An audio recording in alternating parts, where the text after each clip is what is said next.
নমস্কার, সবাই কেমন আছেন? নিউজ কিচেন 5-এ সবাইকে স্বাগতম।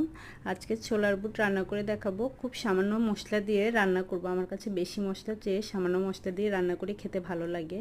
তো আমি প্রথম দারচিনি এলাচি ফোড়ন দিয়েছি, এরপর কাঁচামরিচ দিয়েছি, পেঁয়াজ কুচি দিয়েছি, সামান্য পেঁয়াজ বাটা দিয়েছি, তারপর আদা বাটা, জিরা বাটা, রসুন বাটা দিয়েছি, এরপর ধনে গুঁড়ো দিয়েছি, হলুদ গুঁড়ো দিয়েছি, সামান্য মরিচের গুঁড়ো দিয়ে একটু জল দিয়ে মশলাটাকে কষিয়ে নিয়েছি।